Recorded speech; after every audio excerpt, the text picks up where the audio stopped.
All right.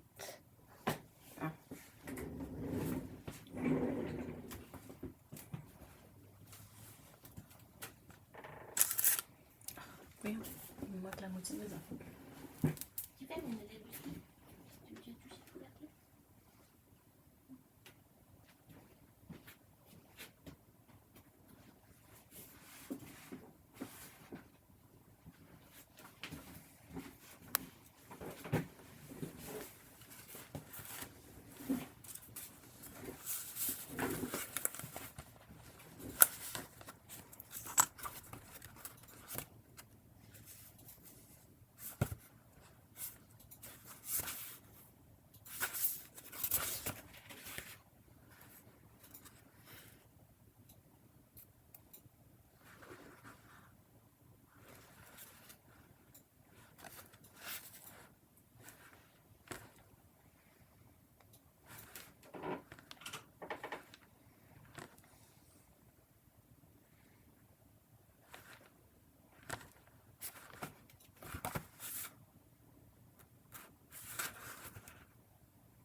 Hey, hello, hello. Hi. Hey, Colorsmith. Hey, Box of Paint. And Equipoise. Hi. Or Equipoise. Sorry. Looks like a big cup of binder. Almost. It's the binder that keeps me together. It's tea. It's a latte. And it's delicious. Yeah, tea with milk.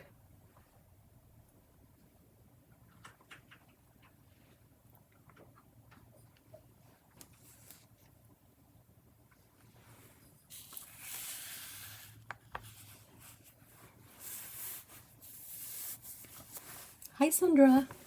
Hi guys.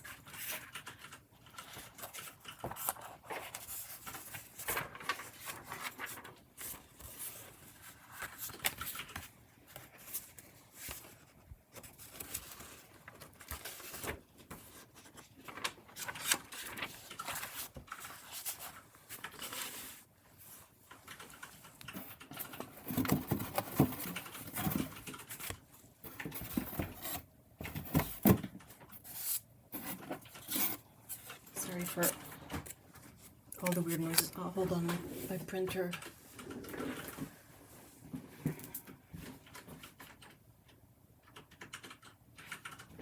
That can wait.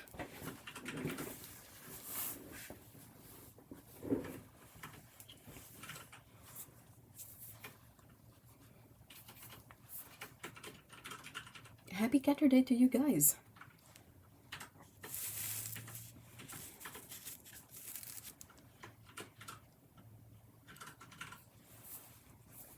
I hope you're having a great weekend so far. And how is everyone today? Let me know if you can hear and see fine. If the audio is loud enough, or if I'm mumbling and whispering.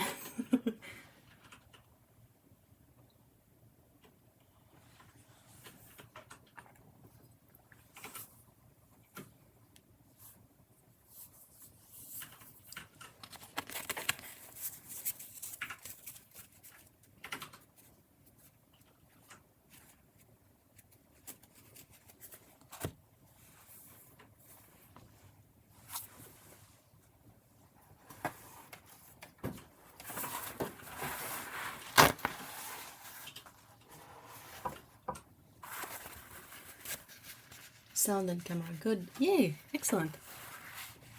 Hi, Lear. Lyra.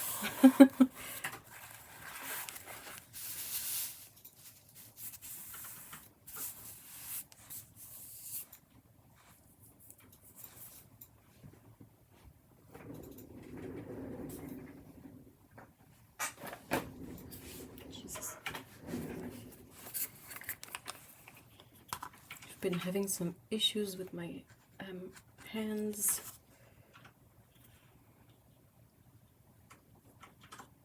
Because of the cold.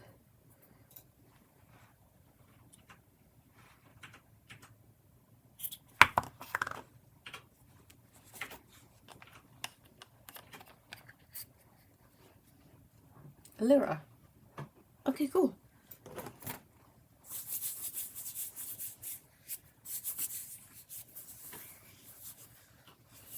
Just had 3 cups of Earl Grey. Oh, that sounds good.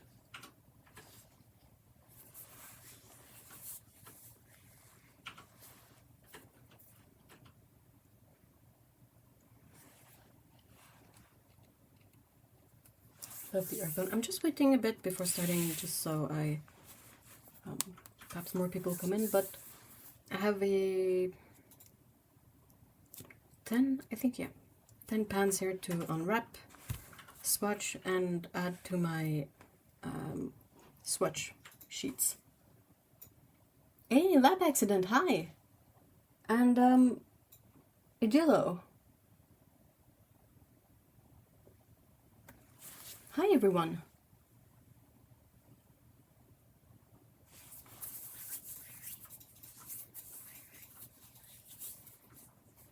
I have the colors next to me and they're so pretty. Just look at this. Isn't it pretty?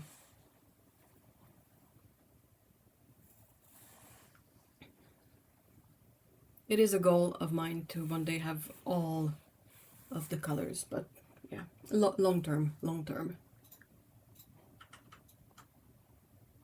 Sorry, I'm with a dog today. Aw! Hi, Dago! Hi. Hello. I am done for today. Grocery shopping for a week and an extremist demo. Oh, Eep. Yeah, that doesn't make you want to go out, does it? Especially this close to the holidays, everything is so much more chaotic. Hey, Sally!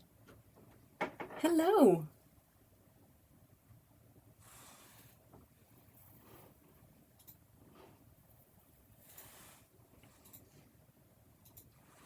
Hi, Lori! Hi! Watching with my little parrot on my lap, and the cat is in the sunroom. Oh, that's so cute! Do they get along? Do the parrot and the cat get along fine? I hope there's not a lot of drama.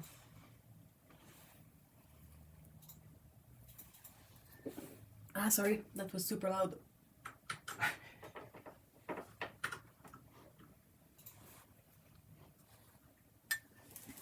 I need to finish this tea first.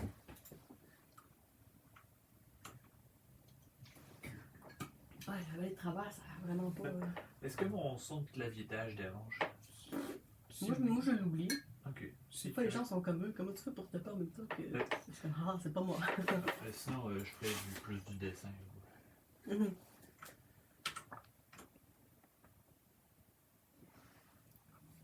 We did the food shopping for the days off. And it was better than expected, but I had to shut my brain down. Oh, yeah, seriously. I mean, isn't that always the case? Yes, Cat is old. She ignores her. No drama. Oh, that's lovely. That's the best.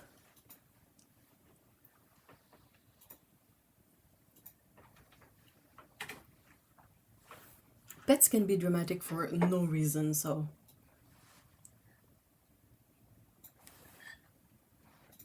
I'm trying to drink my tea too fast and I put spilled tea everywhere. Mais compliqué de boire.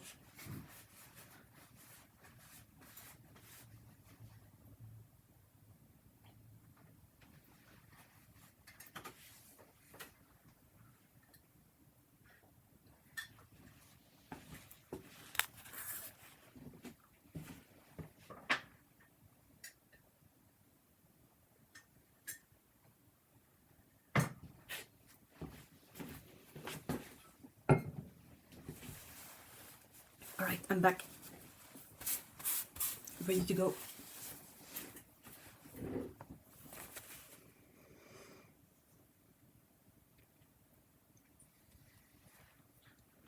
Nope, the holidays are also knocking. The grocery store was 3 times as full as their technical infrastructure. Also, yellow stuff this man is. It doesn't help the stores. Yeah, that doesn't help. I adore Hermione and Ivy. Aww. That's adorable. Which one is which? Alright, let's go. So, my plan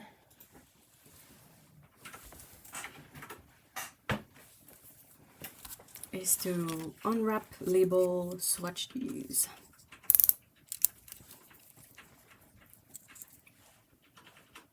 Sorry, the very first one here. Sorry. In case that wasn't obvious, these live streams are meant to be really casual. So, yeah. So this one is color 110. It's transparent gold ochre and pigment PY43. So if I remember right, that's genuine yellow iron oxide, I think.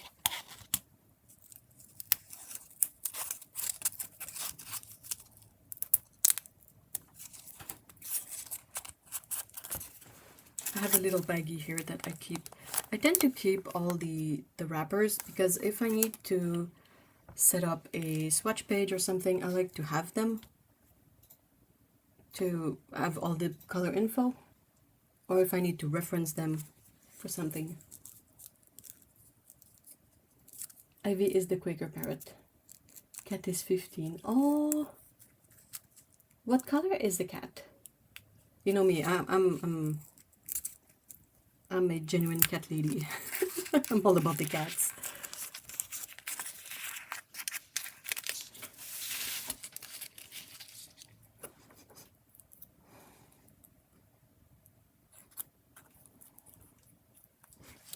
Penses-tu que Peko est allé aux toilettes? Je viens de pogner une whiff suspecte. My cat is celebrating her 19th birthday. Whew. Today with a major nap. Your cat has has all the right ideas. Went a few hours with a car to the house of my mother-in-law. Ooh. Glad I'm here and resting starts. But on an old laptop without glasses and without the mouse. Love the colors.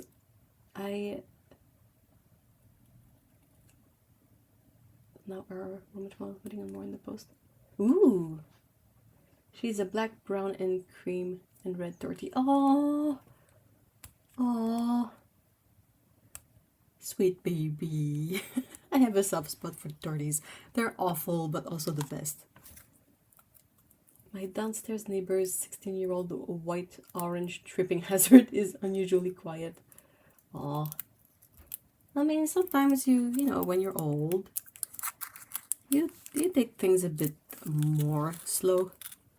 So I usually write the brand on the side with the little dot, then the color number on the other side. So this is 110, then the color name.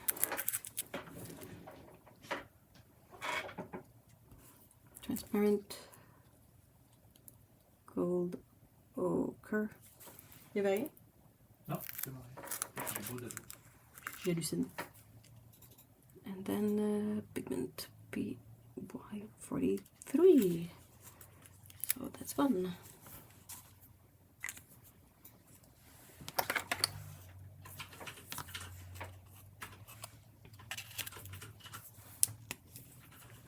Sorry, waiting on more paints. Oh, yes, my torties are super chill. Mine have been. Even love Billy Robs. Whoa. You lucked out. If I try to belly rub my cat, I'm gonna get chomped. So how did I set it up? I think I put RS on top. Then transparent gold ochre. There you go.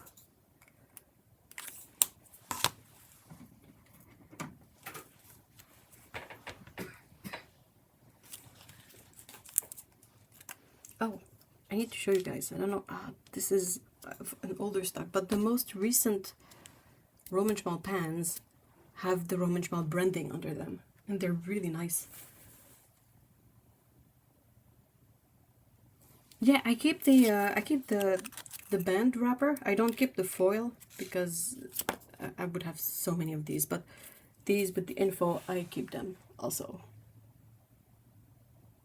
He is definitely orange. Can't go through the cat door without screaming at it for 15 minutes. He's gotta wait for his turn to get the orange cat neuron. We are lucky with our cats. She imprinted on me. Aww. The moment I saw her at 8 weeks old, she was so tiny. That's the best way though. If you can get a cat in a situation where the cat chooses you, that's the ideal. I'm pondering which brush I want to use, and I feel like I should use my beefy Roman Szmal brush. So I need to paint the swatch card, but also I need to update the swatch on my reference swatch sheets. So that's 2 swatches, one here, one here.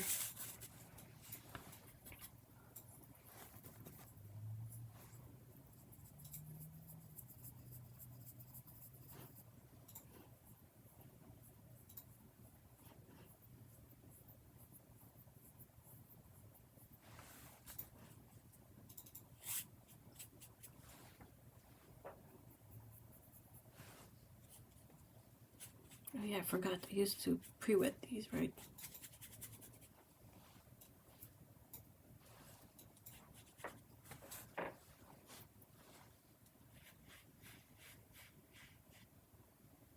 That's a beautiful kind of, well, transparent gold ochre. Yeah. Very apt name for this color, in my opinion. It is quite light in its mass tone, but it's a beautiful glowing color.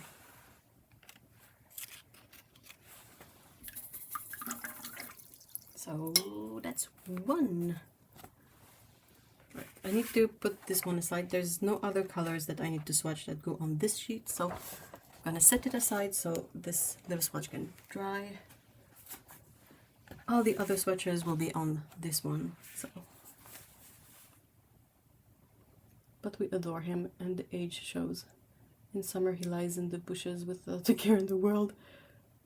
Never saw him hiss, even if a foreigner decides, aww. And yes, he does not get the brain cell often. Like, aww. Pure orange, but a decent mouser until he... Oh, dear. Aw, poor baby. Oops. Oops. It's not an easy life being a farm cat. Definitely. Where am I gonna put these though? Here sounds safe. I need them out of the way of me accidentally putting my hand in them. You know. Alright, second color. Guess what? It's an earth color. This one is Veronese Red Earth, color 116, pigment PR102. So I think this one is a genuine red iron oxide pigment. I know people always say never cut towards yourself, but that's the most precise way to do it. You just gotta be careful not to, you know, put your fingers in the path of the blade.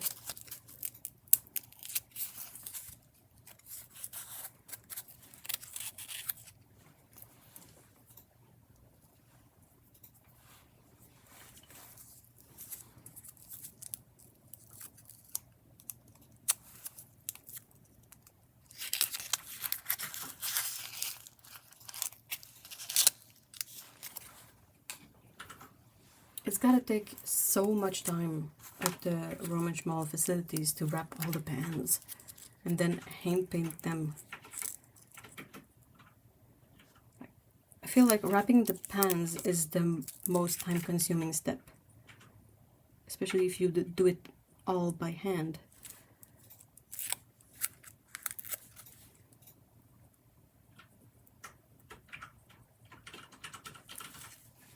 Veronese Red Earth PR102.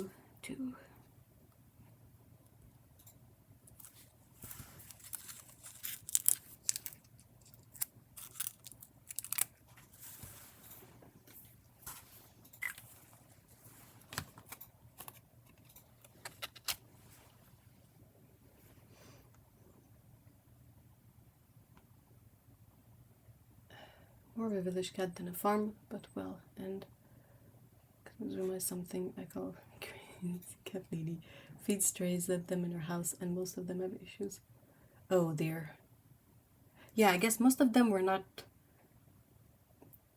Like, you don't need to litter train a cat, but if they've never used one, it might feel weird to not be able to just go outside.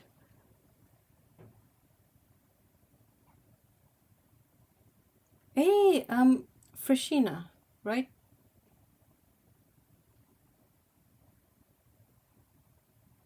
Is that how you say it? Alright, where was I? Swatches. This is color 116. Do you guys have a sort of favorite hue within all of these earth colors? Because really, when you look at it, there are so many variants in the hues. I forgot to put the pigment on this one. Oops. Especially if you check out ranges like Daniel Smith and Roman Szmal, there are so many earth hues. Like a full page of them.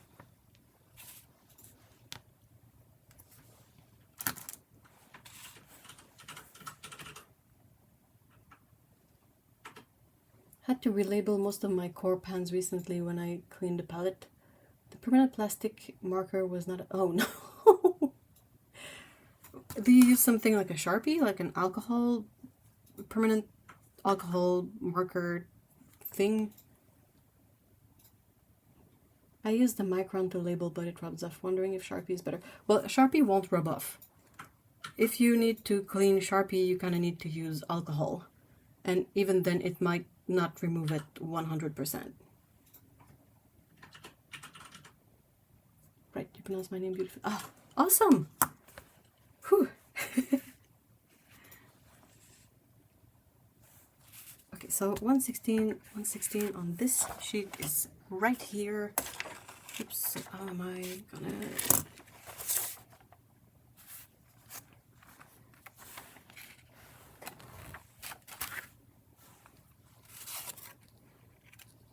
We'll try like this.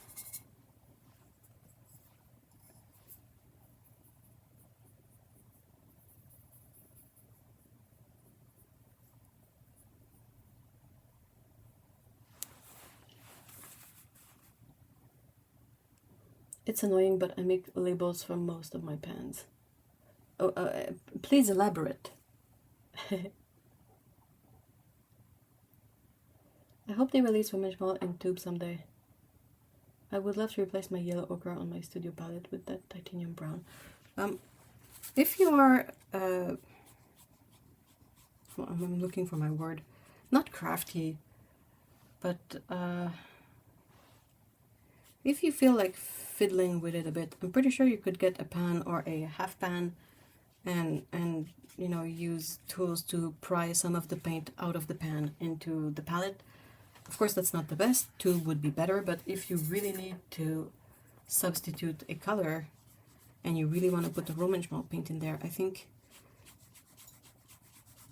doing that might be the best way until there are tubes available. Yeah. So I gotta say, so far I'm really happy with this color. It's, I hope you can see a bit of screen, but it's so rich and really deep. Like, it's not a weak earth hue. It's a really strong, nicely rich red color.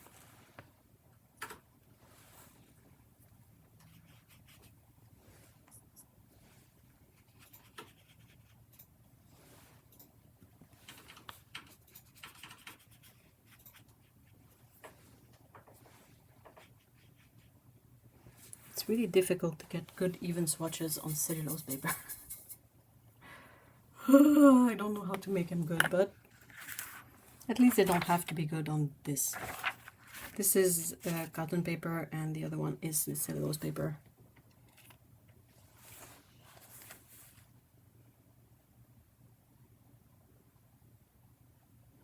It was an alcohol-based marker for CDs. Oh.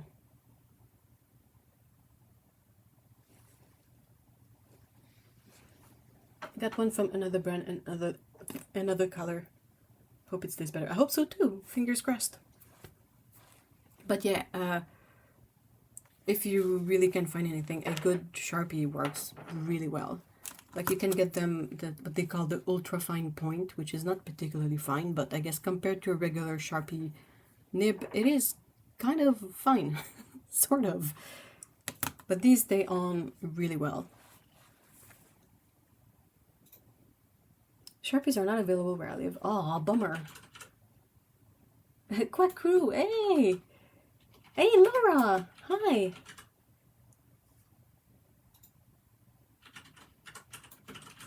As for rehoming Roman Szmal from a pan into a porcelain well, the climate where I live in does not really support it. Aw, that's a bummer. I like natural umber reddish. Ooh. Ooh, what kind of color is that? Like raw umber reddish?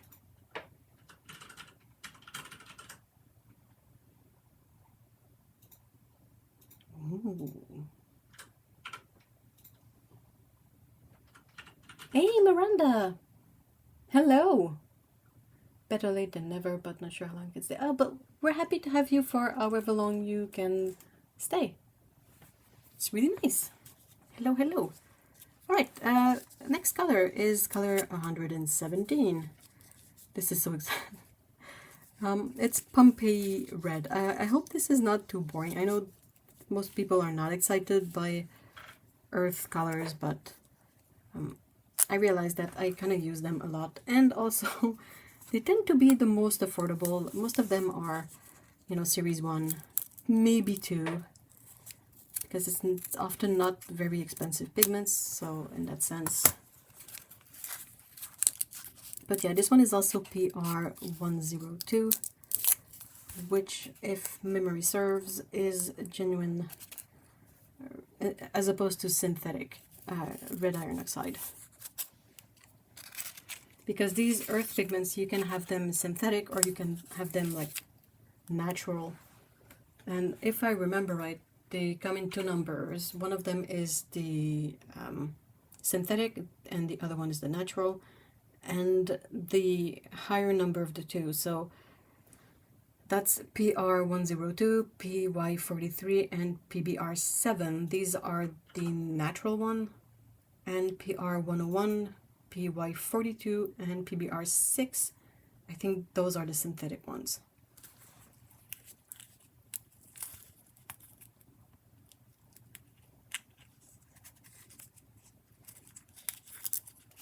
Just watch your no-buy broke vid. Ooh, hey, I gotta watch that. More like a reddish burnt umber. Oh. I love that. I love that. I love burnt umber. It's such a beautiful color. And if you have ultramarine blue, it makes such a satisfying neutral. I know a lot of people will use burnt sienna to neutralize ultramarine, and it works. But if you get a burnt umber to neutralize, it works just as well, but gives you the opportunity to go for an even deeper color, like a darker mix, which is exciting. I got new watercolor paper in 30 by 40 centimeters for swatch cards and name tags for presents. Oh, that's lovely! That's a good idea! Just recently set up a metal palette, 28 full pans, ooh, with 14 watercolor hues and 14 gouache hues. Oh! Very meticulously to keep it neat. Then I smeared 5 colors together one time. No! No! No! Oh, dang! Oh, my preciousness evaporated. Oh, were you able to sort it out somewhat? Also, what brand of gouache did you put in the palette? I feel like gouache is a more temperamental medium because it doesn't dry all that well in a palette, depending on the brand and the formula, but the general consensus is that gouache is a bit of a pain to keep in a palette because it tends to dry much drier and then crack and then go everywhere in your palette. And if you try to keep it with a, you know, those palettes that are a bit more airtight, then there's a chance it might just mold, which is, you know, not an improvement on the situation, really. So I tend to keep my gouaches in their tubes. And so far, the only palette that has really worked for gouache for me are all makeup palettes. Don't ask me why, I do not know, but they seem to stay kind of put in there. And also, I think the most resilient to cracking gouache I've seen is M. Graham because of the honey content and the formula, but I mostly just have Holbein gouache at the moment. Oh, I need to cut it though. I found gouache will be wet extremely early. Oh, that's true. That's another concern, depending on the brand and everything. Like, I haven't tried all of the gouache brands out there. I've tried Winsor & Newton, Holbein, and M. Graham. M. Graham is the one that dried the best. Less cracking, easier to re-wet, all of that. Holbein was hit or miss depending on the color. I think I had put some opera pink gouache in a palette and it never really re-wet well, but I've had better luck with some other colors from them, and then Winsor & Newton was the worst. They are nice straight out of the tube, but if you let it dry somewhere, it's really difficult to re-wet. It gets all grainy and weird, and then it cracks and goes everywhere. It's honestly not worth it.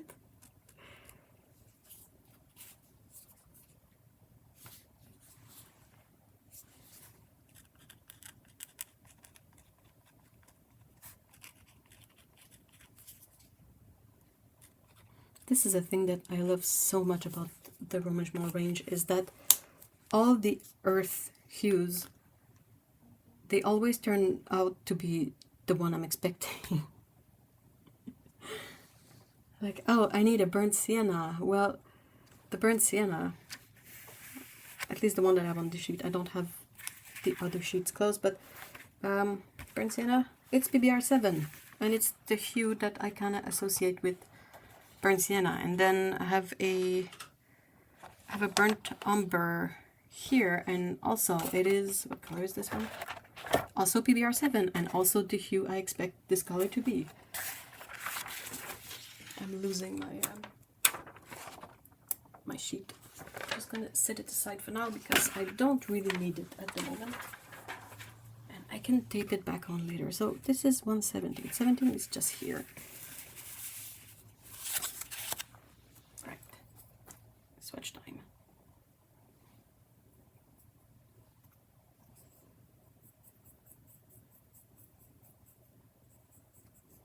Ooh, I don't know about you guys, but I find it so exciting when I wet a brush and I can see that the color has reactivated and is saturating the brush, and I can't wait to see it on the paper. Like, you know, it's gonna be good. Yeah, this is good. This is really good.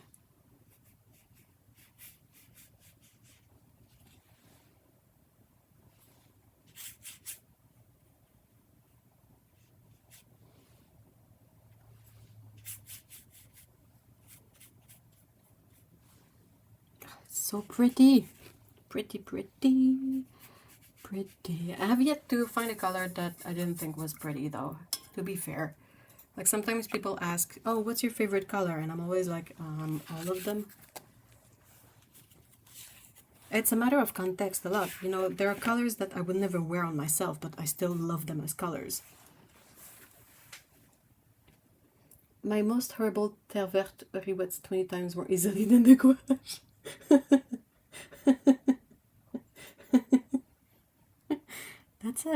Sadly, that's a very fair comparison. About earth colors, I have this love. Oh, okay. I have this lovely English Venetian red from Schminke. It has such a nice pinkish undertone, but no granulation. Does someone know a nice Venetian red with granulation? Oh, there's probably quite a few of those. When you're looking for a specific color and you have some info on the color, like the name or something like that, I would recommend you check out Lana's website, Sun and Colors, all in one word.com. She has a lot of swatches on there, and you can search through them. So you could search Venetian red, and it's going to show you all the Venetian reds. And she has swatches of the paint and also the paint after a light fastness test. So it's a really useful resource for finding colors. Like when you want something specific and can't really think of a way to look at a database of swatches, her site is a really good example of helpful resources for that. Does that make sense? I hope that made sense. I remember a porcelain palette in a bucket of soap water. I had a very similar experience with my Winsor & Newton gouache. It did not end well for the gouache. But I mean, if the gouache had been good, like usable, that's a different story. But I would put water in the wells and leave it to re-wet for like a really, 15 minutes, and it would still not re-wet well and be all grainy and weird. It just doesn't like it. I dug out the mixed areas and refilled. Oh, wow. I use whole pine gouache. Some do crack, but I just spray it before I start to work. I'm trying this out to make it more convenient to get started. That's a really lovely idea, and whole pine is a good choice. If you can remember to kind of hydrate your gouache regularly, even if you don't use it, but let's say every once in a while you open it up and you put a drop of water on all the gouache pans, that should help them to avoid too much cracking and too much breaking apart. It's a bit like, plants. You kind of have to maintain your gouache palette even if you don't use it.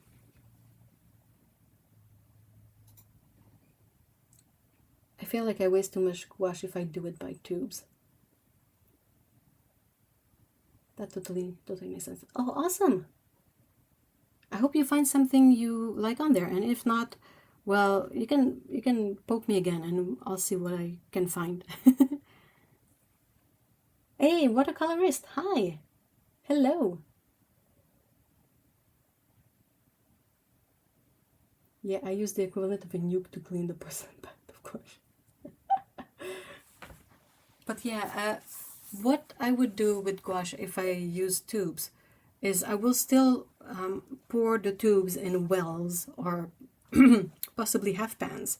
So if I don't use all of it, it's still somewhere. But the issue with gouache is that you kind of don't want to let it sit in there for too long, because the drier it gets, the harder it is to reuse and re-wet and all of that. Whereas watercolor, you can find some vintage sets of watercolor that haven't been used in years and they're still good. Not all of them, mind you. Some pigments are just annoying like that, but most colors are really easy to salvage when it's watercolor. When it's gouache, ugh.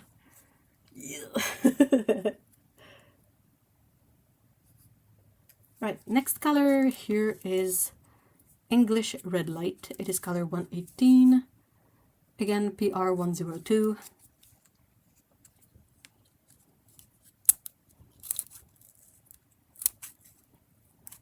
Carefully cutting open the wrapper.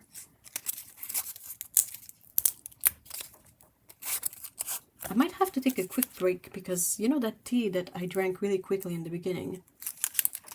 Well, I think it's getting somewhere. I'm gonna be back, okay? It's gonna be really quick. Just hold on, hold on.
And I'm back. Sorry about that. It doesn't help that I had soup for lunch too, so...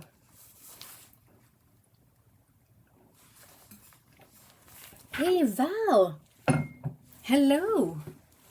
Long time no see. I wonder if you could add some honey and clove oil to egg wash mixture. Mold it really good and then have it preserved without getting moldy. Ooh. Oh, but they gouache. I had 3-year-old Schminke paints for wetting. Yeah, Schminke paints are really good. I have to go for now. Hey, thank you so much for stopping by, Miranda. I hope you have a great day. And also a great holiday.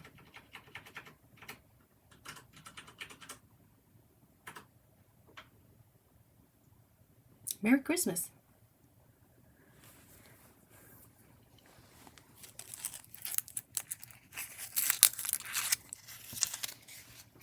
Alright, so about the gouache. I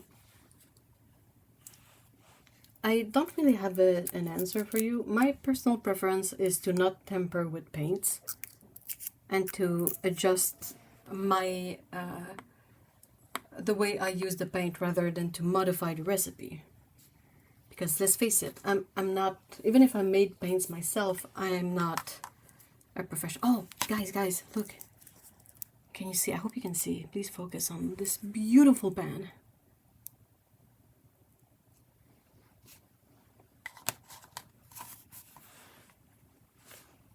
I'm waiting for the lag to catch up. I think you can kind of see like the branding at the bottom of the pan is really cool.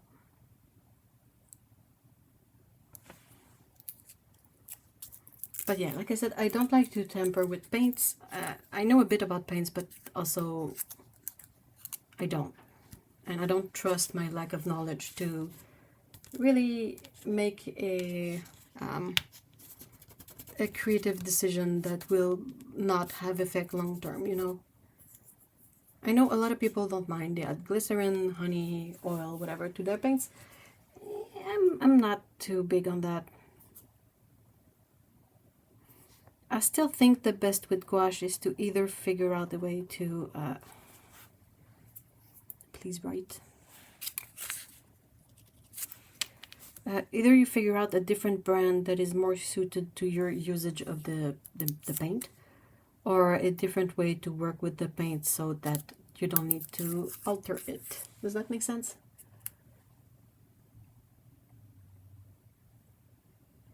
I love logos on the bottom of pens, not sure.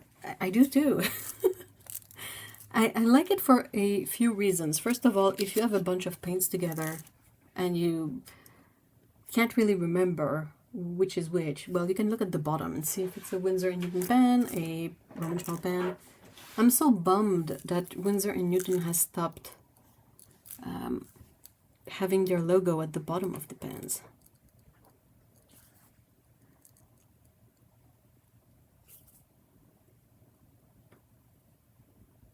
I mean, I don't think they care all that much about their product at this point, because they had to take so many shortcuts, like having the paints, first of all, made in France instead of England, and then move the production to China.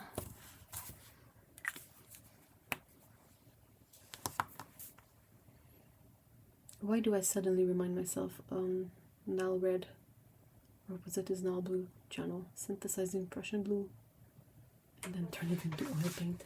I mean, it's really easy to turn anything into oil paint. You just take the pigment and add oil into it.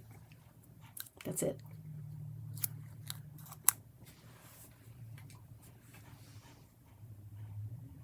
Alright. Sorry, my train of thought is a peculiar notion.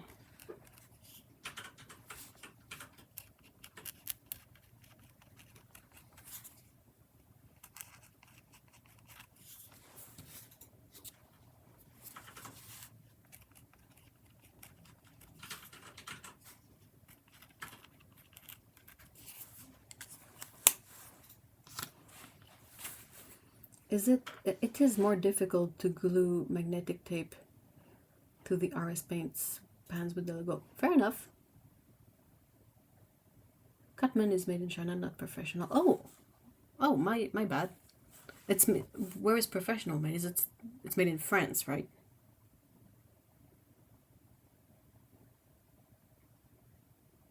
It was fun watching a chemist try to make paints though. He's a fun guy. I think if I remember right, I've just proven that my memory is a bit of a not all that reliable, but I think he's somewhat local to me. I think that the Nile Red guy is from Canada.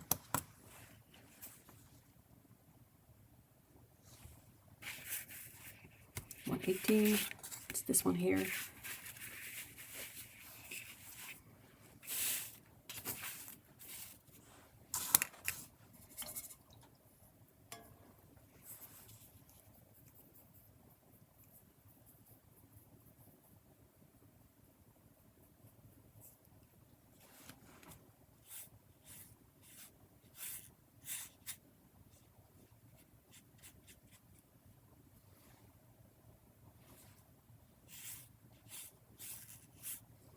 I always find it a bit sad that the PR101, PR102 colors, they tend to color shift greatly as they dry.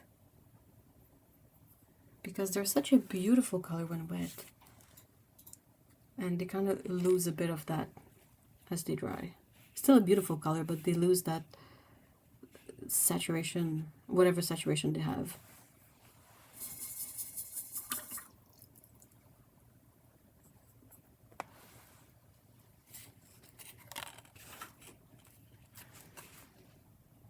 Looks great. That looks exactly what I would imagine a color named English Red Light to look like. I have, well, our next one is going to be English Red Deep.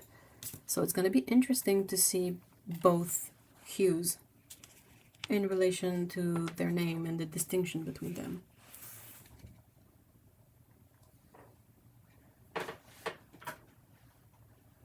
Hey, Holly! I was about to was about to say about Winsor & Newton. I use their professional paints and they are not made in China. I find Winsor & Newton re-wet very well, except the usual suspects, of course, but they re-wet as well as Roman Szmal. Yeah, sorry about the professional made in China. They're made in France, which... The issue with having, for me, the issue with having production be so far away, like a UK product made in China, is not the fact that everything made in China is terrible, because that's not the case. But there's still a difficulty in communication when you don't speak the language necessarily. It's so many time zones away. And you're not like on location to see the process of it. And about Winsor & Newton re-wetting, I've had mixed experience with the paints in general. Some, like I've had Prussian blue in pans and it would re-wet terribly. But then I also have Prussian blue in tube, and if I let it dry, this one re-wets a whole lot better. And that's kind of annoying in my opinion. But they're nice. I like my Winsor & Newton paints, not complaining about them.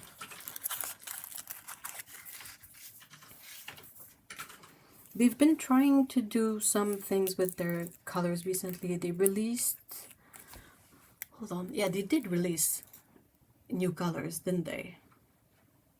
I'm getting mixed up because I saw like today that... Not today, but I saw recently that post from Schminke about their new colors. And they're kind of similar in hues to the new ones by Winsor & Newton. There's like a light neutral color, a blue, a green, you know, that kind of stuff. Hey, Dirty Blue, hello. Hi. Alright, this is, like I was saying, the English Red Deep.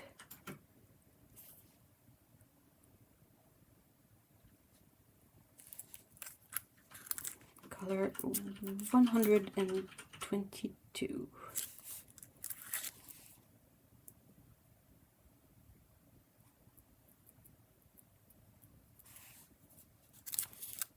Pigment PR 102.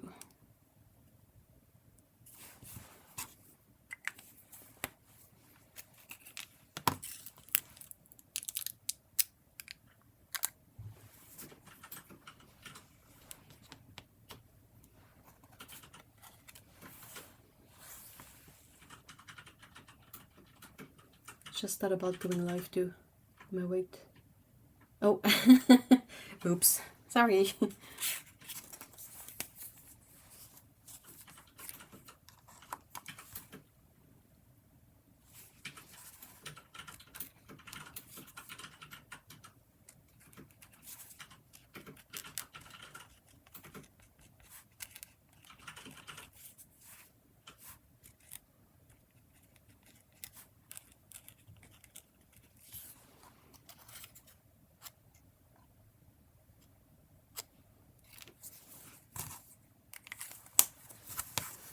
Well, it's always fun to watch American-based content creators to complain about prices of Schminke.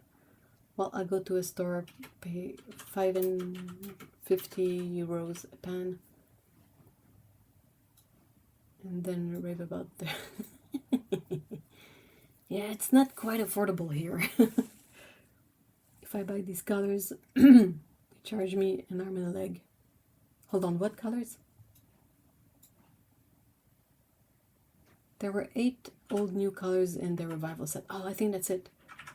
Like ultramarine, ash, or turnpurple. Yeah, that's Winsor & Newton, right? No, sorry, need my time is Wednesdays. I couldn't make it last one though. It's always a bit hectic in the holiday season too. Hold on. Sorry.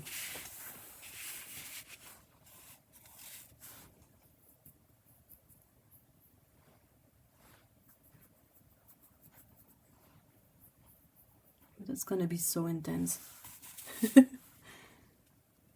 Ah, yes. So good. So good.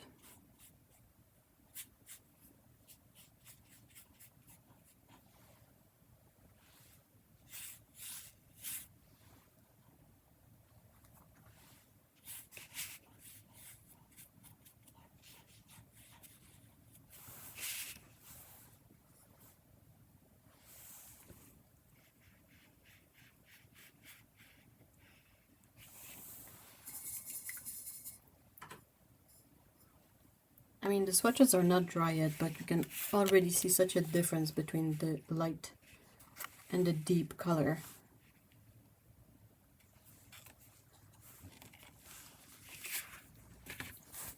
Lovely.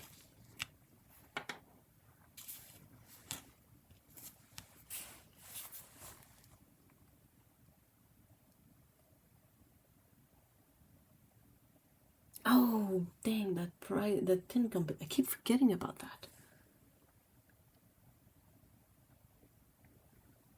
Dana Smith is quite expensive in Europe. It's expensive here too, to be honest. It's a bit over the top here.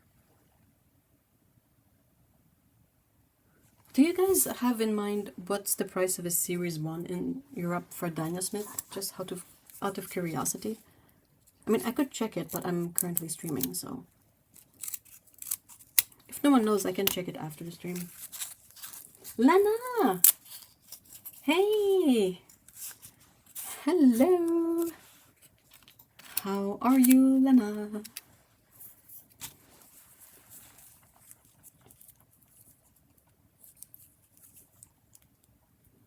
When there is a similar color or another more affordable brand, I go for that one. Yeah.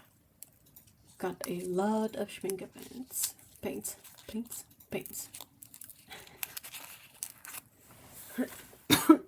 Sorry. More expensive here, I guess. I'm curious.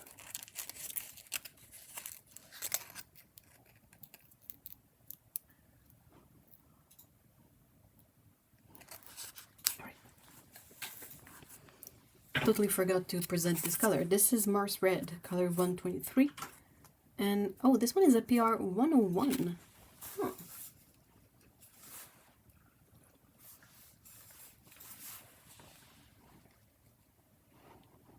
I'm super happy today, more so that I made it through your stream. Hey! Well, I'm glad you're feeling great. That's awesome. Oh my god. Sorry, I'm struggling.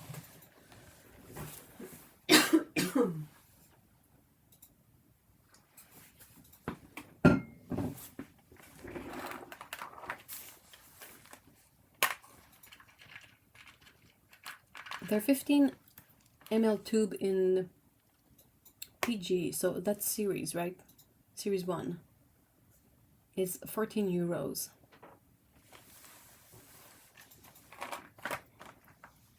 How is 14 euros in Canadian currency?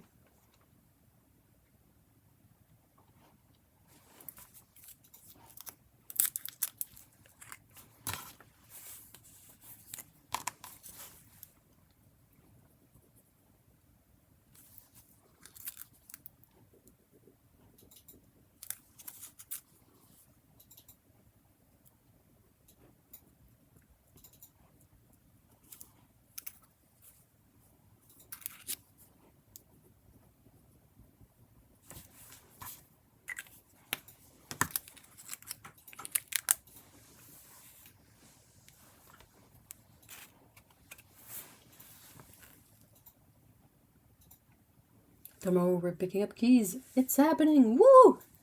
Oh my gosh! Daniel Smith Titanium White 5 ml 9 and 23 euros in a German shop. Oof.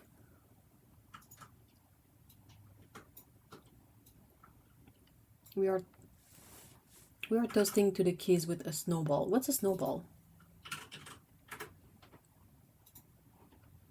Yeah, Titanium White is series 1. M. Graham tube 15 ml 15 euros. Can you guys if someone has the inclination to tell me what's the conversion of 14 euros to CAD, Canadian dollar.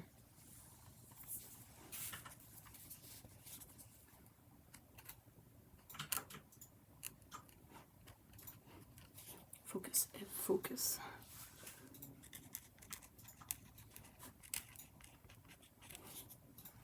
Tu la bousquille qui fait des sons? Yes.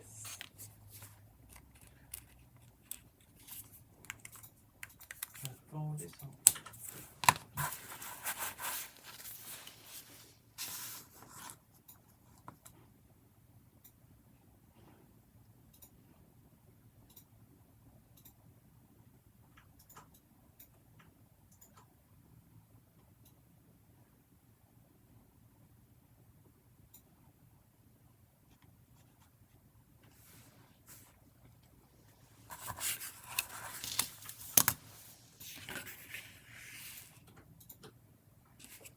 This one.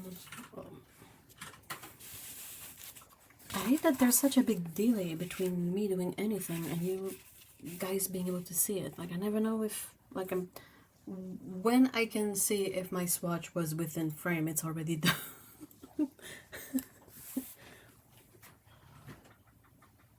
14 euros, a lot of CAD. Yeah. That's why I'm asking, because I feel like 14 euros is about 21 CAD. Alright, so that's for a series 1. A series 1 here from Daniel Smith, last time I checked, was around $18–19. So it's not a huge difference, right? $2 between the price in Europe and the price here in Canada is not that big of a gap. €1 is 150. Ugh. Ugh.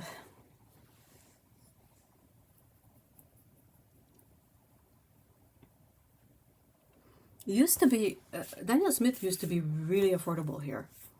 Like a series 1 was about $13 Canadian. And then in the span of like 6 years, it climbed up more than 50% in price.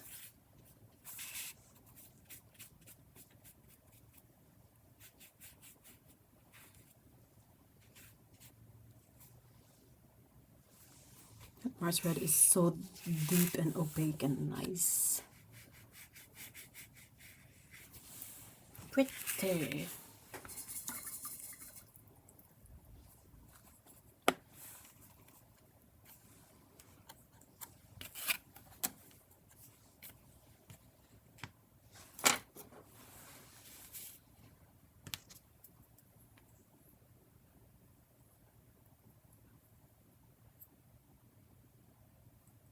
I hear Canada prices are similar to those in Europe. Yeah, I mean, at least for that. We don't really have any kind of big local brand that can, you know, offer their products at a good price for us here. Even the maple syrup, like we also pay an arm and a leg for maple syrup here. And it's made here.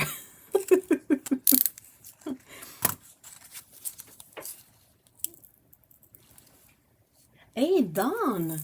Hello! Nice to see you.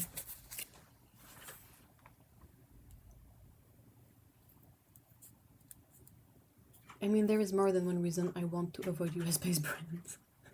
Yeah. But I mean, price is clearly a good deterrent.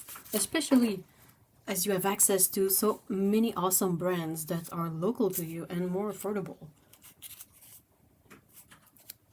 Alright, hold on. This color, this is Roman Black. And it's color 133, and it is PBK 11.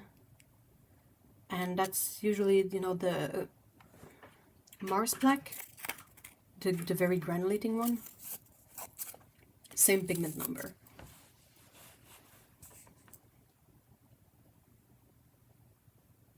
Pigments have gotten way more expensive too, at least for someone, yeah. Also, it depends on the pigment you want to get, but yeah, even the dirt pigment all the iron oxides, all the series 1 pigments. Those earthy reds are so gorgeous, aren't they? Oh, it's so nice. It's becoming really cohesive. There was a bit of a gap in the color range. Like I didn't have that many red iron oxide ones, and I feel like that's getting better. That came as a shock to me when I was researching the housing market in Canada. Ooh! Your maple syrup is probably way better. Well, the thing is it's this. Sometimes it's the same. It get exported out, exported out. Yeah. But it's not because it's made here that we necessarily get a better price on it.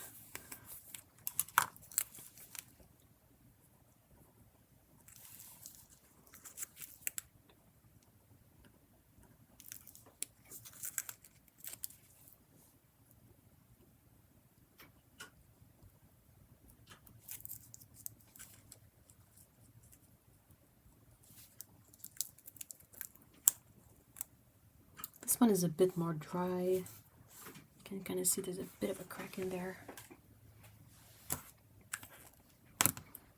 I'm gonna put some water in it. If I can find my water thing. Hold on. Okay, can I find my other water thing? Oh, there it is.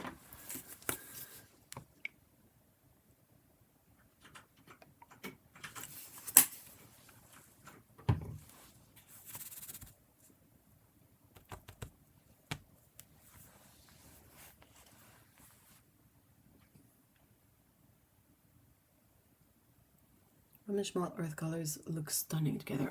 I agree. I agree, sorry. Hey, Sylvis! Hi! Hello! Here for the first time. Welcome! I'm German, Schminke is German, Sennelier is French, which is a neighboring country. Roman Szmal is Polish, also a direct neighbor.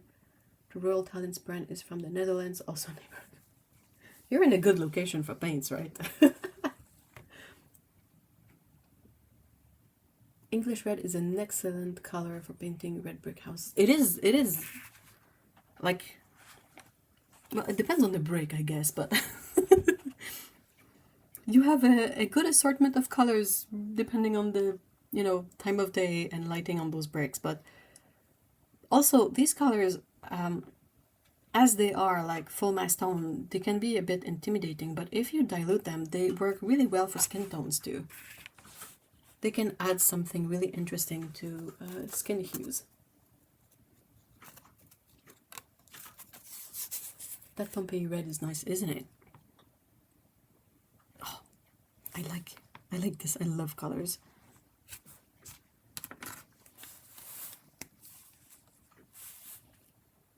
I have more than enough affordable brands from neighboring countries. Yeah, absolutely. I must tell you that I look forward to your videos. Thanks for coming. Oh, thank you so much.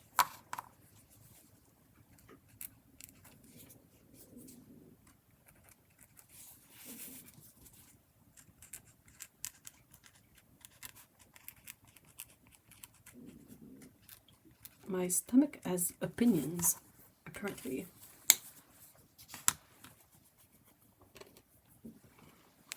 Right, Roman black. I'm excited. So these, I've put all the colors, like the line of colors that I had, were all placed in a numerical order, but on the reference swatch sheet that I used a long time ago to create this sheet, they're not in the same order. It's a bit of a, it's more of a chromatic deal-ish, somewhat, but yeah, so you have all the kind of yellow iron oxides here, then you have a couple of quinacridones here, then red iron oxides, and then you get into the brown iron oxides, but like sepia is here, and then the black, but the number of Roman black is lower than the number of sepia. So in my order, Roman black came first, but it's also later in the swatch order. Does that make sense? But anyway, I'm gonna try to paint this one here. Black. Can I set this up a bit better? Maybe this way? Maybe?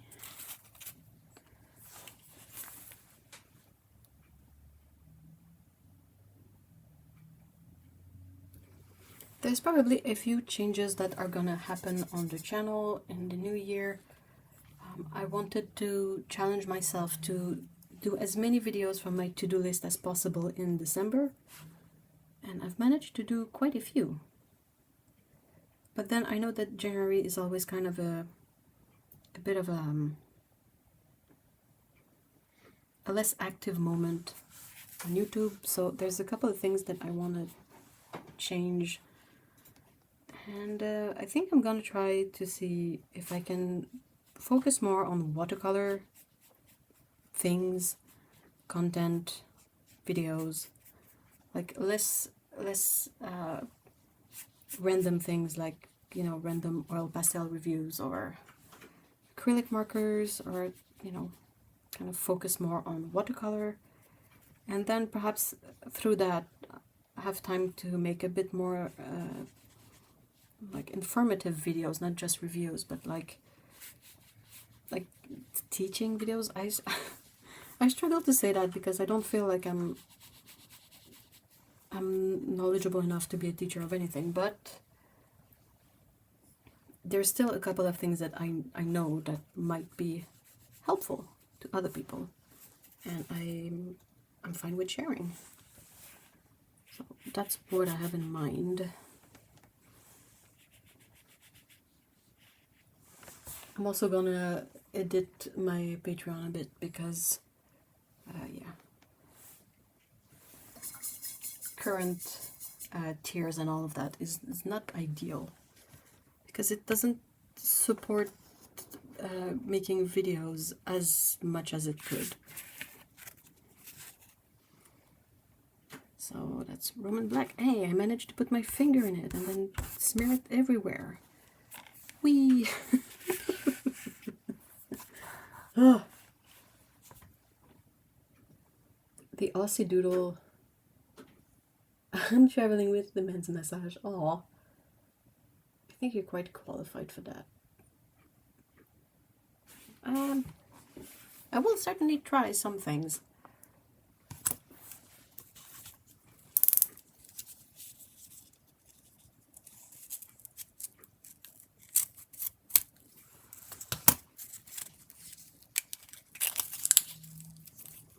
I'm trying to discern if my boyfriend is busy enough for me.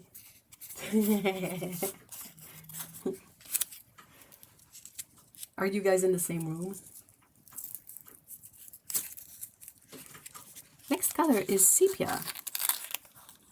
So it's color number 242, and it is a mix of two pigment. It's a PBR7 and a PBK9. Looks really interesting. On this swatch, it's hard to see, but there's a bit of separation going on, so I'm excited to swatch it again on a larger piece of paper just to see how much it separates or not.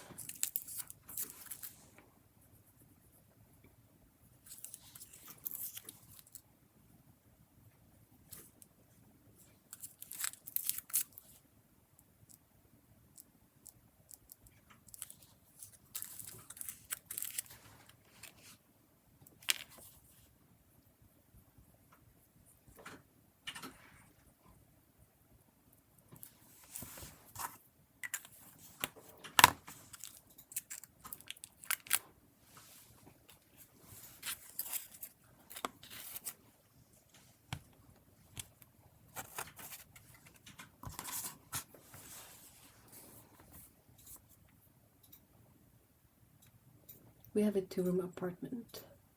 Of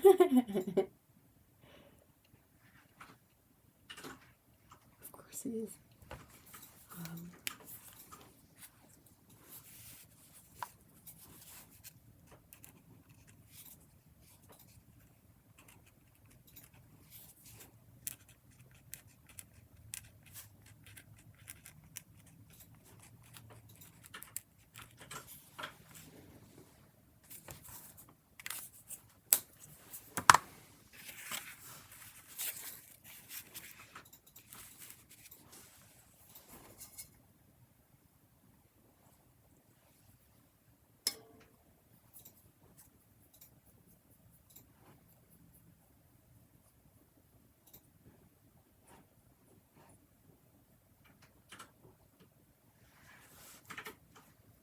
Ooh, that's promising.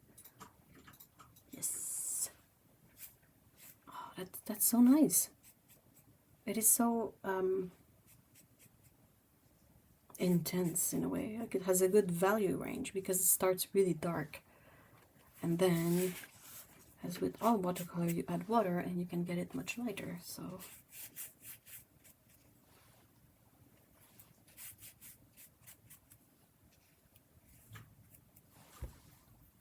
Wow. That's really cool.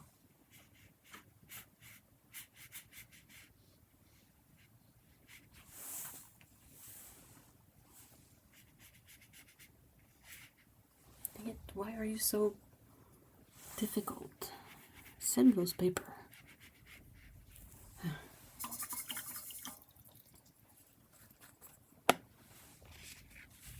Put the paper in the swatch, but I don't think it messed up with the swatch.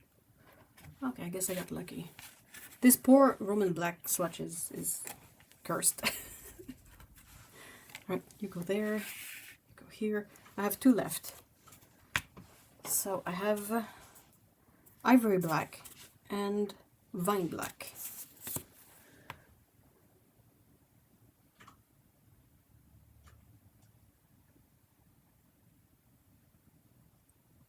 I am nearly laughing just imagining my boyfriend watching our tube.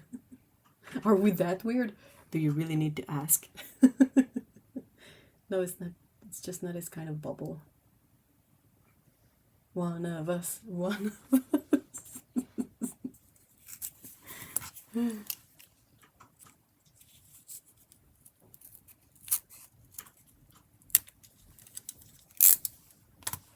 This is ivory black. It is color number 245. Pigment is PBK9. I used to be really annoyed with black paints because I didn't know what I would use them for. But at some point I realized that, you know what? Black cats are black.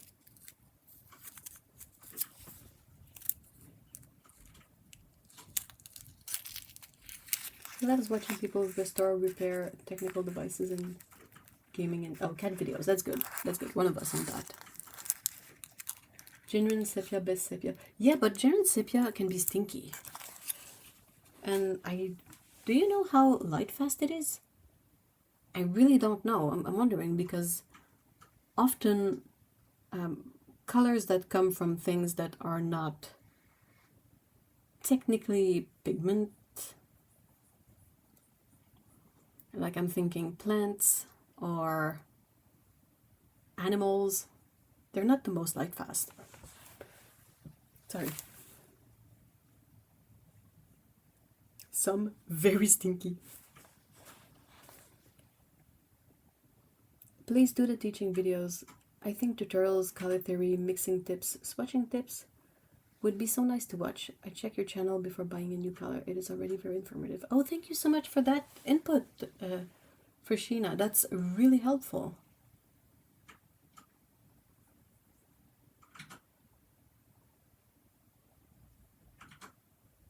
Ivory black is great for mixing granulating color. It depends on the ivory black though. I've seen quite a few ivory black that were not that granulating, which is a bit annoying. When you want that granulation and it's not there, it's kind of an annoyance. But do I have? Yeah, I don't think.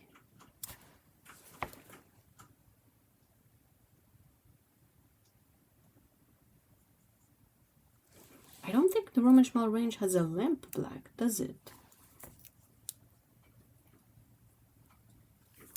So, ivory black is usually obtained from burning bones.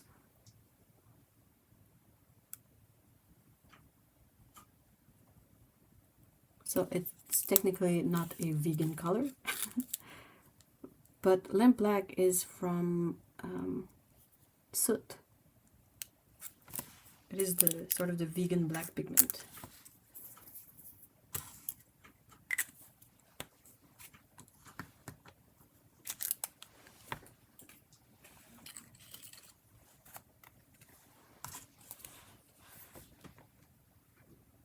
genuine indigo stings worse. I think the stinkiest paints I've had personally were from the Primatech range. My garnet, quote unquote, stanked like a butt crack. Sorry, pardonnez mon français, pardon my French, but ugh, that color was disgusting. I even wrote to them about it. I was like, hey, my garnet tube that cost me an arm and a leg smells like butt crack.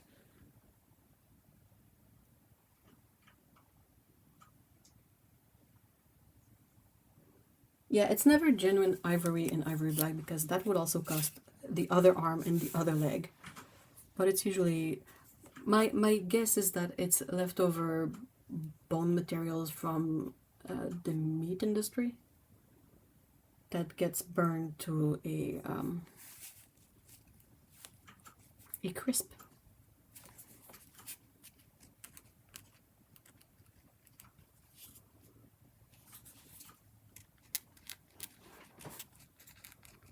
I'm a bigger advocate for using everything than being completely animal product free, so I don't really mind ivory black all that much. If someone was to tell me that it's actually awful for whatever reason, I would try not to use it, but it's gonna be difficult to show because my ivory black is far over here and I'm running out of space for swatches. I don't know if that will be in screen. Maybe not. Can I move it a bit more? Well, I mean, you're gonna see this one hopefully, so. Hey, Paulo! Hello! I genuinely hope he feels better soon. Nothing to. Oh! Making lamp black pigment is a long process at home but rewarding. Have you done it, Bugsabite? Indigo, ugh. That's not great.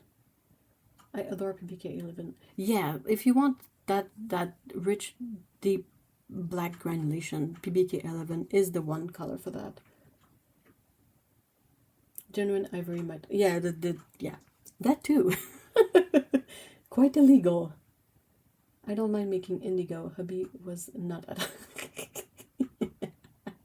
The only time I made indigo genuine on my own, it didn't really stink of anything. If I remember right, it smelled a tiny bit like wet dog, but that's it. It seemed to stick in the drains for weeks. Like the smell? Ugh. Kremer has a special license? Ugh. I mean, good for them, but I'm not really interested in using the genuine stuff. There's really no need for that.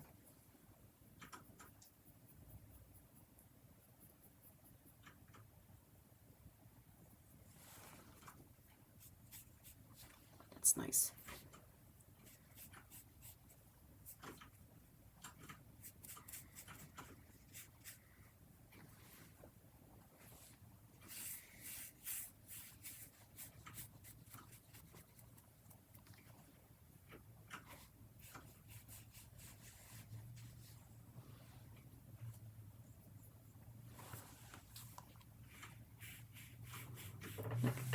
Genuine ivory black made from ivory. How do you even source that? Sounds like a whole lot more trouble than it's worth, in my opinion. Whereas, you know, regular good old bones are pretty easy to find.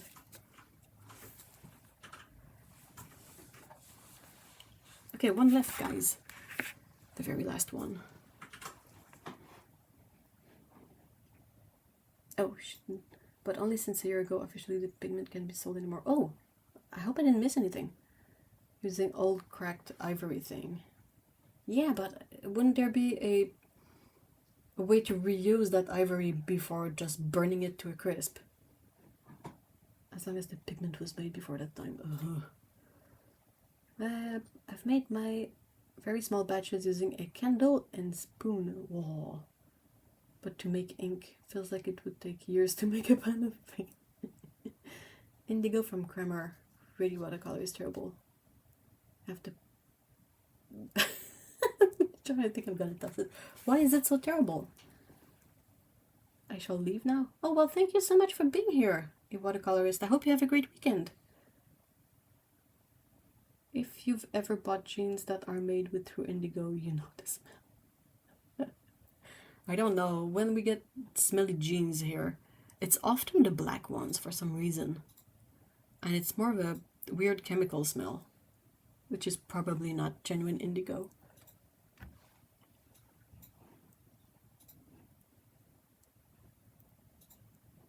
I mean, I used to work for a government branch that dealt with...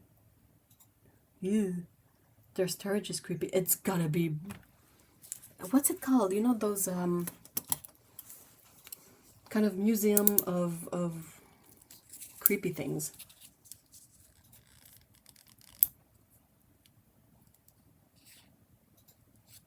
Made with, dyed with... Yeah.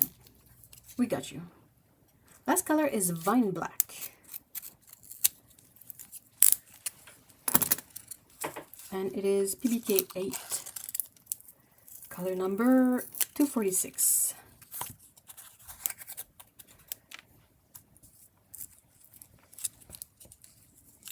True. Wet black jeans are always worth... I don't know why, but they like, it's more of a surprise to get a pair of black jeans and they don't smell of anything than the other way around. And it's kind of smell that, like, you wash it a bajillion times and it still is not fully gone. It's so weird.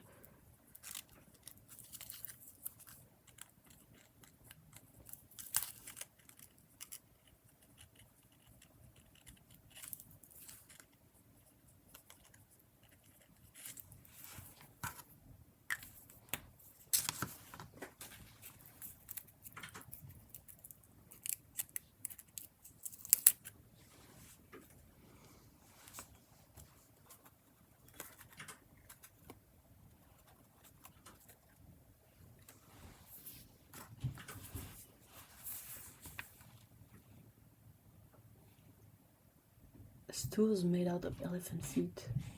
Old wolf pelt. Ooh. Yeah, natural curiosities. That's a good way to put it. Yeah. Like a cabinet of curiosities. That's it, right? Where you have, like, not necessarily anything creepy. Like, not, oh, this is a jackalope skull or whatever, but just a bunch of skulls, skins, weird taxidermy. Not weird in a sense made up, but just kind of oddly put together. There you go.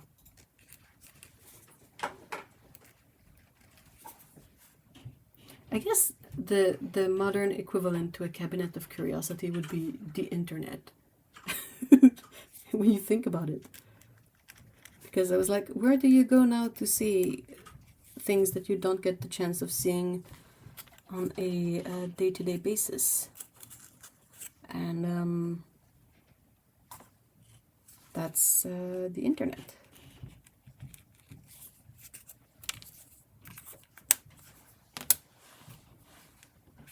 Vine Black is here. One time their freezer stopped working. Oh no. No. Nope.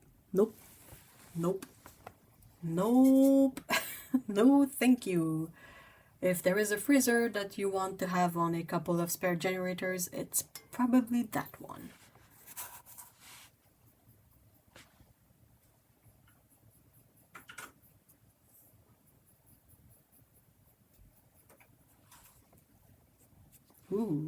Ooh, that's nice.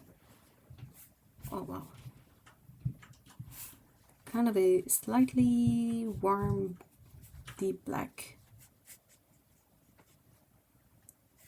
Looks good. Looks really good.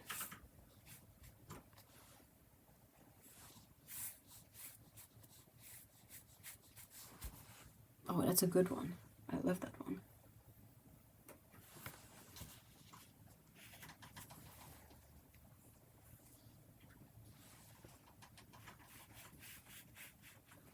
Arrête de te gratter le dumpling. T'as pas le droit.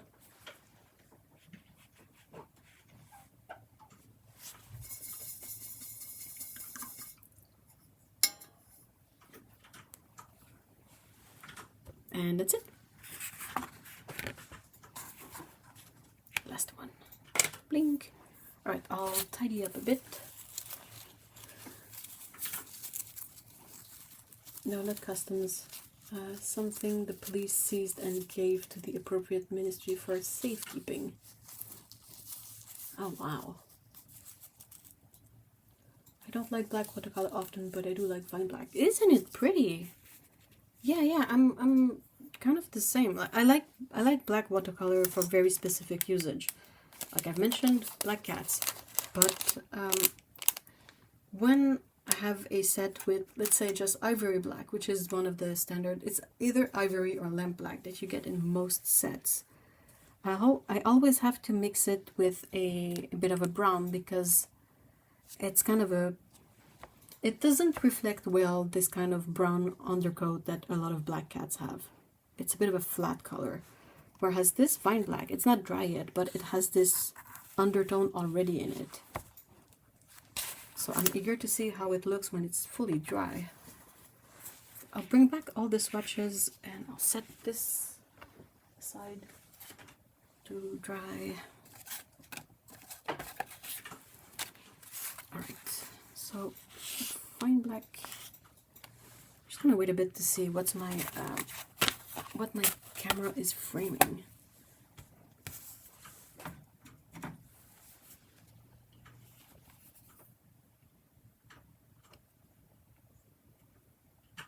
Hey! Hi Durwood! Hello! It's so good to see you on YouTube a lot more these days. Love it. Oh, thank you so much!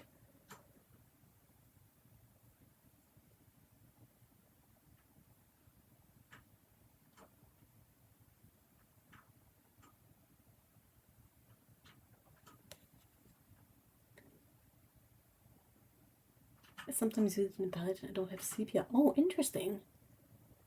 That swatch covers all of Bear's colors minus when he's in the sun and suddenly it looks like, ooh. Ooh, do you want to eat him when that happens? Take a big mouthful of cat. Oh.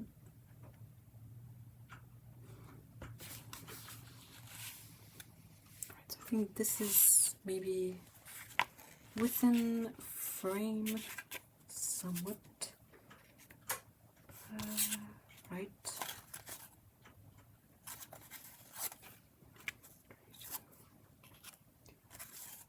Alright.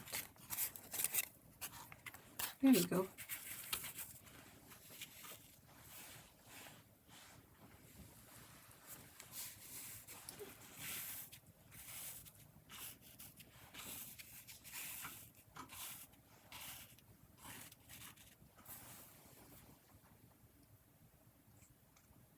I sent a photo of him with false perspective and it looks like his legs are a mile.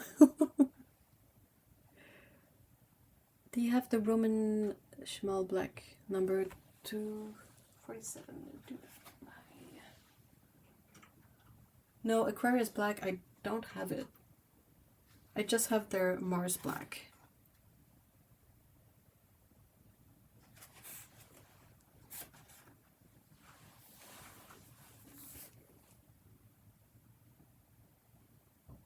But you can see the weird stripy bits of his undercoat really well. Oh no, no worries, Sylvis. You can ask any kind of questions, it's fine. Aquarius Black always has a film on it, but I like their Mars Black. Is it just the top layer, or whenever you use it and it dries, it has a film? Because sometimes I've noticed that film with the paints, but I wonder if it's because there's a bit of a wax paper on top of the pan for transit. And then when you remove it, perhaps a bit of the wax is still on top of the paint.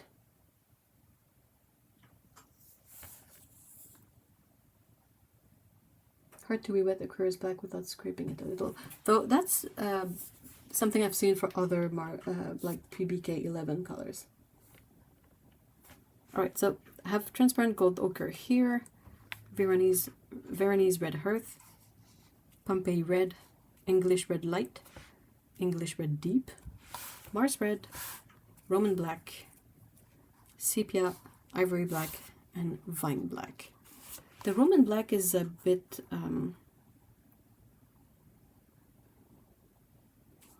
it has that sort of splotchiness you find in a lot of earth or neutral hues that try to be transparent, or you have it a lot in raw sienna and raw umber often.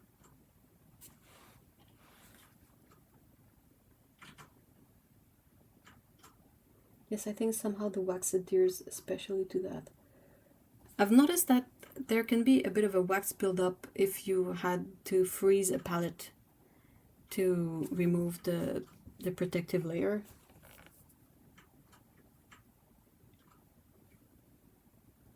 At 5 a.m. in the middle of winter, my mother wanted to get... Aww. Roman Black looks like it would be good for mixing. Yeah. And I mean, I really like this, like the more diluted part of the swatch doesn't have that sort of texture going on.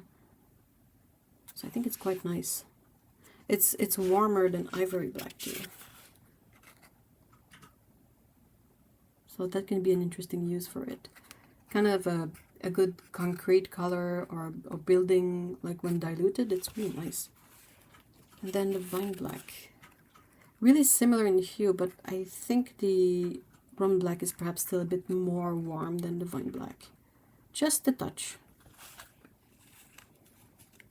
And then English Red Light and English Red Deep. Now we can see they're really not the same.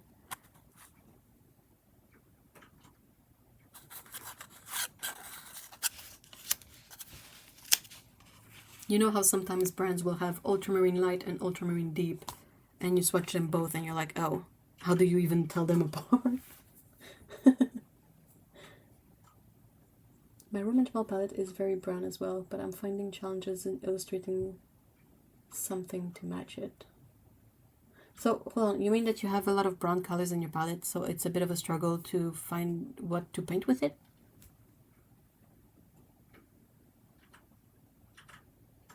To get some nice separation. Ooh. Ooh, that would be interesting. It's like a softer, subtle granulation. The Vine Black is also quite textured. I don't know if you can see. I'm excited. I'll see about bringing up the cards with all the colors on them, so we can perhaps see some more, like have a better grasp of these colors within the range itself. Does that make sense? Oops, sorry. All right.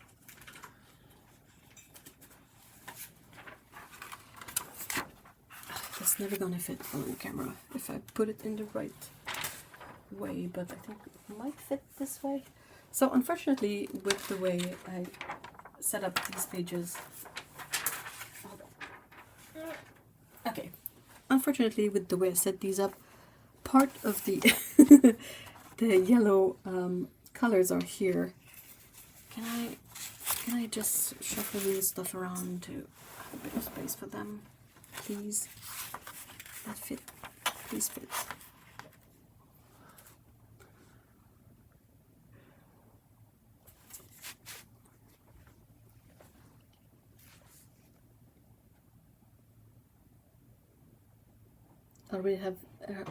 I already made the dark version. It's also nice to yeah. Most of the earth pigments, the basic ones like the yellow ochre, the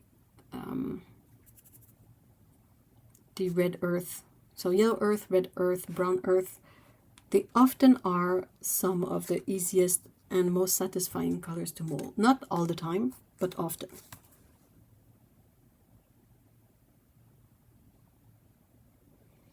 This is desserts cats and desert cats. Ooh, dune cats.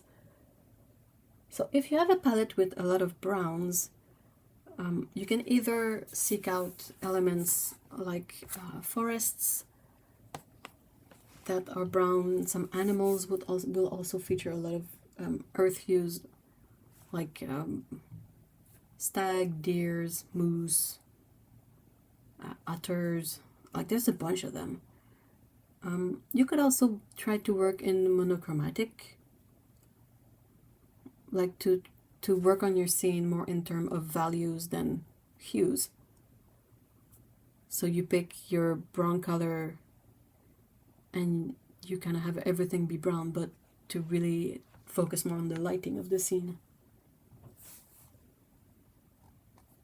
I find it so hard to choose earth colors from Roman Szmal. There are so many, and without the dot card, it's really hard to tell them apart. Yeah, that's true. So that's not exactly on frame, I'm sorry. But yeah, so I'll try to kind of make do. How can I? Let's just try to fit these in for now. Well, it's about the same, Ed. You did a great job there. Good. This is in the way. That's the thing that's bothering me. Alright. Just gotta be careful, not that it's on the floor, but alright.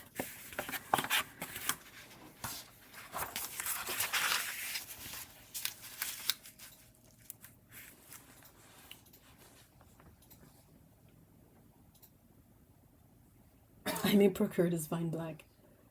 My art is very cartoony, so I do a lot of flat washes. Oh! I think I have all the browns they brought out in 2023. You're making me want to whispatch all my Roman Szmal paints when I get my new... Ugh, swatch them on cellulose, yuck. We need a bigger screen. I need a longer cable for my phone. That's actually the main issue. Because I could raise the camera up a bit, but I don't have the length of cable for it to survive that. I think this is almost all in. Nah, it's not. Okay, hold on. Let me try how much I can. Perhaps that's a bit better. Bye for now. Glad I found you. Hey, thank you so much for stopping by, Sylvis. I hope you have a great weekend.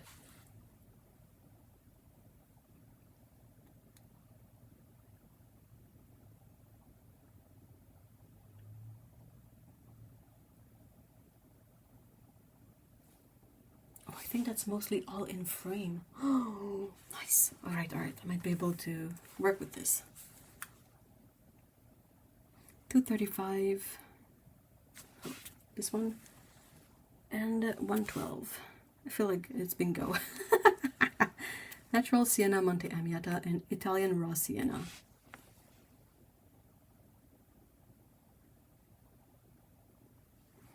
Alright, so if we start with the yellow ones, the lighter one is, I think, yeah, I don't think it fits there in terms of hue, but it's not related to the earth pigments, and it's Naples Yellow Light. So it looks in its place right next to transparent gold ochre, but it has no relation, like none whatsoever in terms of pigment to that one. But then we start, so the lighter one is transparent gold ochre, Venetian Yellow Earth, Natural Sienna Light, gold ochre, yellow ochre, Naples Yellow Deep, Veronese Yellow Earth, Natural Sienna Monte Amiata, Italian Raw Sienna, and Ochre Havana. I do not have transparent oxide yellow, obviously.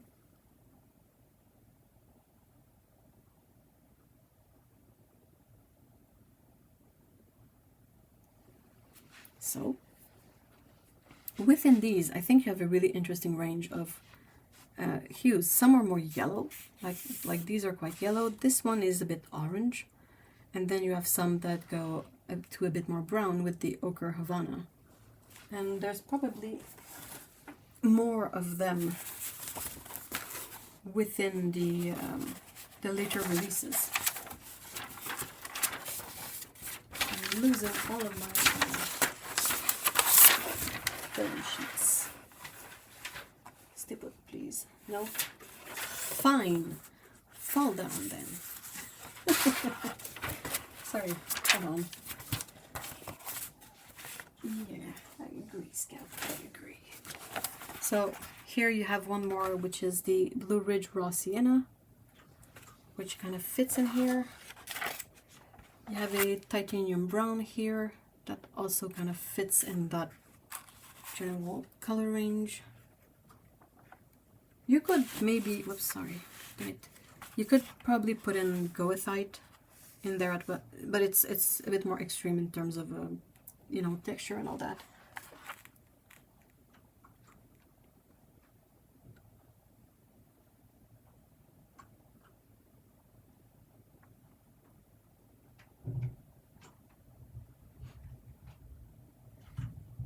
What are you planning to do now with the paints you got from Timo? Enjoyed those videos. Oh, thank you so much. Really depends on the paints. You know, the holidays are coming up, so I might regift these, the paints I got, if I don't plan on using them. There's quite a few things that I plan on keeping, but the paints like the semi art paints were really lackluster, so I don't plan on keeping these.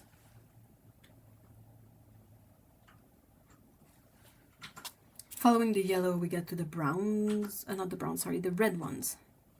These two are quinacridone pigments. They fit but don't fit at the same time. They're not related to these other colors in terms of pigment, really.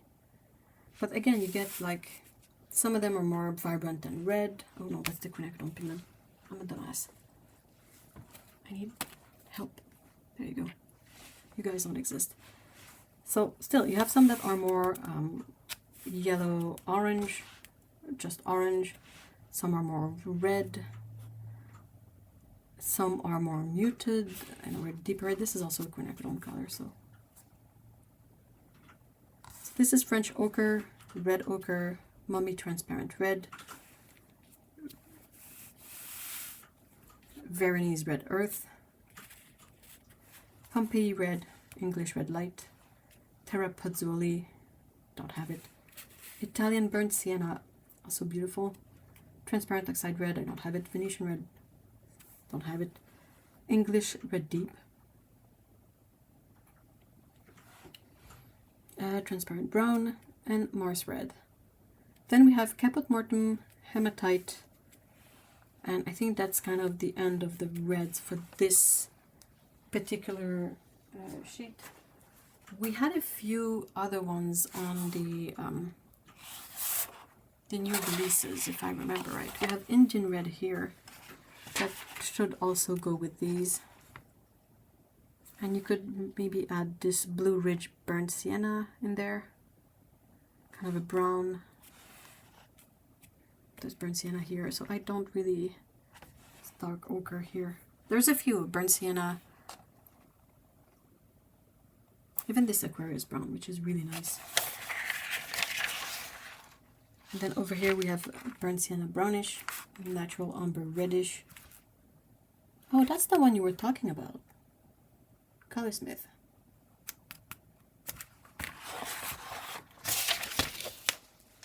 Oops, bump the camera. And then over here, there's quite a few I don't have still. It's just how it is, but their German raw umber greenish is really interesting. From the swatches I have, it's the only one I have that has this greenish hue to it that you kind of get with raw umber. And then my swatches go to Cypress burnt umber, transparent oxide brown.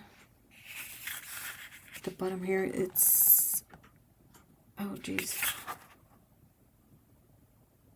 I can't read myself, and it kind of looks like I wrote broccoli, but that's that's definitely not it. Oh, it's gonna be brown ochre. I'm silly. Brown ochre, yeah, definitely. Broccoli ochre.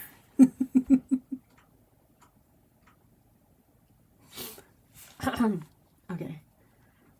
Sepia, Cypress raw umber deep, Van Dyke brown. Really interesting granulation on the Van Dyke brown. Cypress burnt umber deep. Okay, so that was raw umber. It's a bit more green. Burnt umber, less green. Sheebish gray, Payne's Gray. I don't have Perylene Green. It's one of the more expensive ones, so I tried to get the most bang for my buck first, so to get all the Series 1 filled in, and then Series 2, and then Series 3, and then Roman Black, Vine Black, Ivory Black, Neutral Tint. If you compare the neutral tint to a color like Ivory Black, you can really see the difference. And at the bottom here I have Mars Black.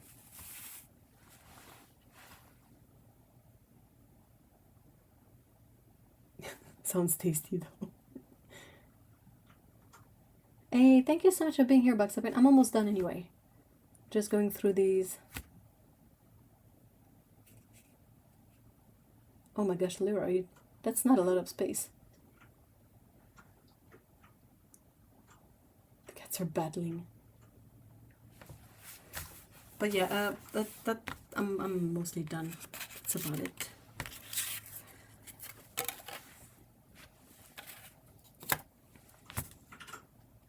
So that's basically it.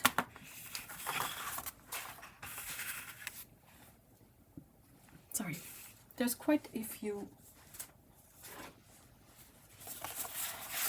colors that are still missing. I think the most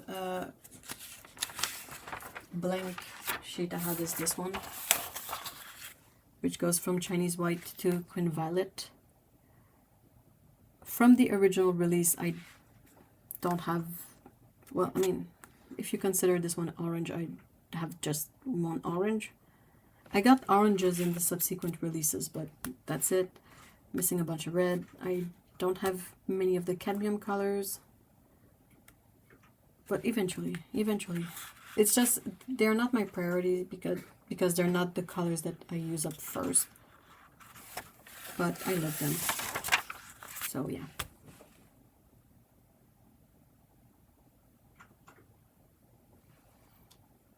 So I think that's it. Unless you guys have any last minute questions, that's the end for today's stream, and possibly the last stream on the main channel. I usually stream on a separate channel. The link is in the description if you want to check that out. And I usually stream at the same time, so Saturdays at 2 p.m. EST. But I usually stream on the other channel. And it's not always paints. Sometimes it's just crafting when I need a break. So really casual, really chill. If you enjoyed the experience and you want to participate in more live streams, you can check that out. We also have as a community, we have a Discord server, so you can become a member over there. It's free. You just gotta set up Discord, which is kind of fairly easy to do as well. So yeah, thank you so much for being here today. Still a few days before Christmas. Merry Christmas if you celebrate Christmas. And yeah, I guess that's it.